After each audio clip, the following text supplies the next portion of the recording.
Hello, कल्पना easy lifestyle में आपका स्वागत है। आज हम इस वीडियो के माध्यम से मिशन प्रेरणा प्रश्नोत्तरी दिनांक 29/11/2020 रविवार को जनपद कानपुर में हुई जिले स्तर पर ध्यानाकर्षण मॉड्यूल पर आधारित आकलन परीक्षा के क्वेश्चन आंसर के बारे में बात करेंगे। ध्यानाकर्षण मॉड्यूल पर जनपदीय परीक्षा आयोजक जिला शिक्षा एवं प्रशिक्षण संस्थान कानपुर, मिशन प्रेरणा उत्तर प्रदेश, प्रेरक प्रदेश। सभी डिटेल अंग्रेजी के बड़े अक्षरों में भरी जाएंगे, कैपिटल लेटर में ही भरे जाएंगे, अन्यथा प्रतिभागिता स्वतः निरस्त हो जाएगी। Phone number, email ID, UDISE code, ये सभी की जानकारी हमें पहले से ही रखनी होगी, क्योंकि संडे को अगर पेपर हो जाता है तो हम लोग लगभग घर पर होते हैं। पूछे गए प्रश्न बहुत ही मुश्किल तथा अलग तरह के प्रश्न पूछे गए थे। कई जिलों में इस तरह की परीक्षा हो चुकी है। आने वाले समय में हो सकता है हमारे ज़िले में, ब्लॉक में भी इस तरह की परीक्षा आयोजित हो सकती है। तो इस प्रश्नावली को ध्यान से पढ़ें। इस तरह के प्रश्न अगर कोई निरीक्षण करने वाले आते हैं तो पूछ सकते हैं। ब्लॉक के BEO, ARP भी इन तीनों मॉड्यूलों से संबंधित प्रश्न पूछते हैं। ये परीक्षा डाइट स्तर पर थी, इसलिए सभी को परीक्षा एक साथ देनी थी। हम एक दूसरे से कुछ पूछ भी नहीं सकते हैं। इस वीडियो के माध्यम से हम जो प्रश्न पूछे गए थे उनके बारे में चर्चा करेंगे। ऐसी ज़रूरी और उपयोगी जानकारी प्राप्त करने के लिए आप चैनल को सब्सक्राइब ज़रूर कर दें और इसे लाइक भी करें और दोस्तों में शेयर भी करें, जिससे कि उनको भी इसका लाभ प्राप्त हो सके। चलिए हम प्रश्नोत्तरी के बारे में बात करते हैं। पहला प्रश्न है, ध्यानाकर्षण मॉड्यूल का उद्देश्य क्या है? इसके 4 ऑप्शन हैं। कक्षा अनुरूप अधिगम स्तर ना प्राप्त करने वाले बच्चों पर शिक्षक का ध्यान केंद्रित करने के लिए, शिक्षक के कठोर व्यवहार से बच्चों को बचाना, प्राइवेट विद्यालयों में अध्ययनरत बच्चों का ध्यान सरकारी विद्यालयों की ओर आकर्षित करना, पाठ्यक्रम पूर्ण करना। तो इसका पहला ऑप्शन सही होता है, जो हमने उत्तर के रूप में लिख दिया है।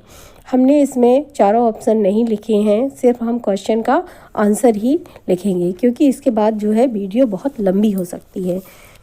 दूसरा क्वेश्चन है, ध्यानाकर्षण मॉड्यूल किन कक्षाओं पर प्रभावी है? इसमें भी 4 ऑप्शन मिलेंगे।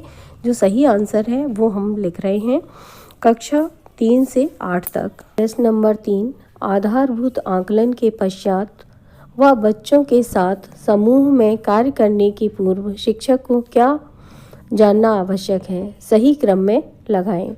नंबर 1 है लर्निंग आउटकम की सूची, दूसरा है समूह निर्धारण, तीसरा है समय सारणी, चौथा है अधिगम स्तर संबंधी सूची। में भी 4 ऑप्शन दिए गए हैं, लेकिन हम सही आंसर बता रहे हैं 4, 2, 1, 3। पहले चौथा अधिगम स्तर संबंधी सूची, फिर दूसरा समूह निर्धारण, फिर पहला लर्निंग आउटकम की सूची, फिर तीसरा समय सारणी। क्वेश्चन नंबर 4 आता है, ध्यानाकर्षण शिविर एक कक्षा हेतु बच्चों को कितने ग्रुप में बांटता है? तो इसका सही आंसर है 3। ABC करके 3 भागों में ये बांटा जाता है। अगला क्वेश्चन है क्वेश्चन नंबर 5, ध्यानाकर्षण शिविर हेतु समूह 3 में किस कक्षा के अधिगम स्तर वाले बच्चों को रखा जाएगा? तो इसका सही आंसर है 6-7 कक्षा के लिए ये रखा जाएगा। फर्स्ट समूह में 1 से 3 तक आ जाएंगे, सेकंड समूह में 4 से 5 तक के आ जाएंगे और थर्ड समूह में 6 से 7 तक के बच्चे आ जाएंगे। क्वेश्चन नंबर 6 है, एक आदर्श कक्षा में शिक्षक बच्चों के साथ शिक्षक की क्रियाशीलता एवं बच्चों की क्रियाशीलता का अनुपात लगभग होना चाहिए। इसका सही आंसर है 1:1:6। बच्चों की क्रियाशीलता 75 से 80% होती है। यही प्रश्न लगभग हमेशा पूछा जाता था। इस बार जो है अनुपात में पूछा गया है और घुमा करके भी पूछा गया है। शिक्षक की क्रियाशीलता 5 से 10% होती है और बच्चों के साथ शिक्षक की क्रियाशीलता वो भी 5 से 10% होती है। प्रश्न नंबर 7, आरंभिक परीक्षण हेतु बनाए जाने वाले प्रश्न पत्र में ज्ञानात्मक, तर्कात्मक, अनुप्रयोगात्मक व बोधात्मक प्रश्नों का प्रतिशत किस प्रकार होना चाहिए? इसका सही आंसर है ज्ञानात्मक 20%, तर्कात्मक 10% तथा अनुप्रयोगात्मक 20% और बोधात्मक 50%। प्रश्न नंबर 8, आरंभिक परीक्षण हेतु बनाए जाने वाले प्रश्न पत्र में उच्च प्राथमिक स्तर व प्राथमिक स्तर पर क्रमशः कितने प्रश्न देने का प्रावधान है? इसका सही आंसर है 25 और 15। प्रश्न नंबर 9 है, प्रोजेक्ट कार्य शिक्षण तकनीकी का किस सप्ताह में प्रयोग किया जाना चाहिए? तो इसका सही आंसर है तीसरा। प्रत्येक सप्ताह में प्रोजेक्ट कार्य किया जाएगा तथा शिक्षण तकनीकी हमें तीसरे सप्ताह में करनी है। क्वेश्चन नंबर 10, शैक्षिक भ्रमण शिक्षण तकनीकी का किस सप्ताह में प्रयोग किया जाना उचित होगा? तो ये 5वें सप्ताह व 7वें सप्ताह में किया जाना उचित होगा। क्वेश्चन नंबर 11, सकारात्मक प्रतिपुष्टि के क्या संभावित परिणाम लाभ होते हैं? इसके 4 ऑप्शन हैं। पहला है, बच्चों को यह पता चलेगा कि उन्हें किस क्षेत्र में और मेहनत करनी है। दूसरा, बच्चों में आत्मविश्वास बढ़ता है। तीसरा, बच्चे सीखने और प्रतिभागिता करने के लिए तत्पर होते हैं। चौथा, उपरोक्त सभी। इसका सही आंसर है उपरोक्त सभी। क्वेश्चन नंबर 12, वह बच्चों को 50 दिवसीय ध्यानाकर्षण शिविर में अच्छी प्रगति दिखाते हैं, उनको क्या करना चाहिए? इसमें 3 समूह बना लिए होते हैं, A, B, C। ध्यानाकर्षण शिविर शुरू किया जाता है तो बच्चे अच्छी प्रगति दिखाने की कोशिश करने लगते हैं। तो समूह C का बच्चा है तो उसे हम B समूह में पहुंचा देंगे और B समूह का बच्चा अच्छा कार्य कर रहा है तो हम उसे A समूह में पहुंचा देंगे, यानी कि हम अगले समूह में प्रोन्नत कर सकते हैं। तो इसका सही आंसर है अगले समूह में प्रोन्नत करेंगे। क्वेश्चन नंबर 13, लर्निंग आउटकम है। इसका सही आंसर है लर्निंग आउटकम परिणाम आधारित लक्ष्य होता है। क्वेश्चन नंबर 14, आरंभिक परीक्षण का प्रश्न पत्र कौन तैयार करेगा? इसका सही आंसर है शिक्षक स्वयं।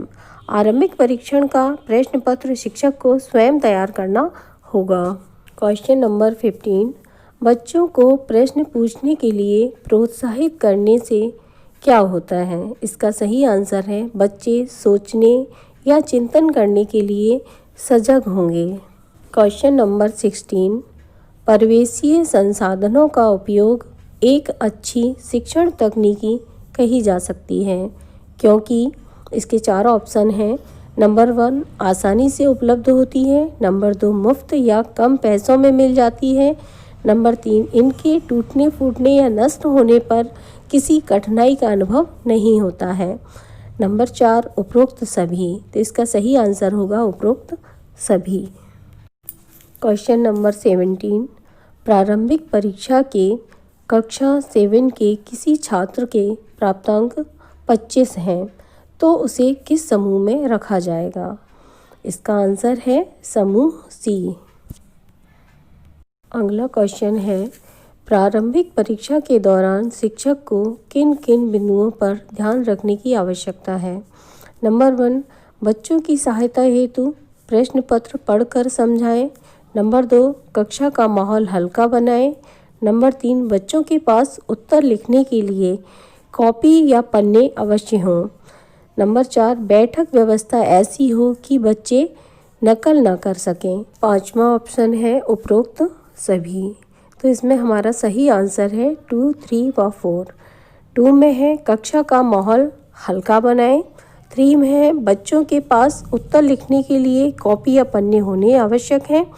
चौथा है बैठक व्यवस्था ऐसी हो कि बच्चों को नकल ना कर सकें। क्वेश्चन नंबर 19, इस परीक्षा का आयोजक कौन है? ये परीक्षा डाइट ने आयोजित की थी। डाइट का पूरा नाम है district institute of education and training. Question number 20, कार्यपत्र को वर्कशीट से लाभान्वित होंगे।